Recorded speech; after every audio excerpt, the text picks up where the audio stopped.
Добър ден! Здравейте, брати и сестри! Здравейте, приятели! Искам да ви науча на някои неща. На първо място трябва да сте запознати с Международната харта за защита правата на човека, защото всеки има право да живее, да изповядва своя вяра, да не го притеснява никой.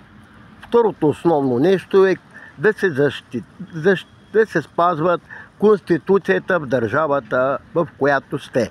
За България трябва да знаете Конституцията на България. Третото нещо е наказателно-процесуалния кодекс. Ако някой извърши какво си престъпление, после какво си го очаква. Трябва да сте запознати също с кодекса на труда, кодекса на здравето, кодекса за психичното здраве, това е вече друга тема, кодекс на търговското корабоплаване.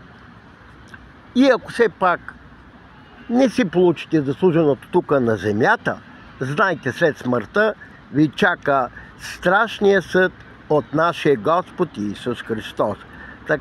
Това са нещата, така че спазвайте ги, живейте и не пречете на другите да живеят.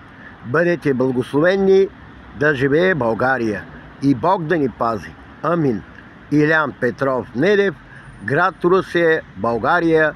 До моето училище съм седнал, където учих средното си образование ЕСПО Христо Ботев.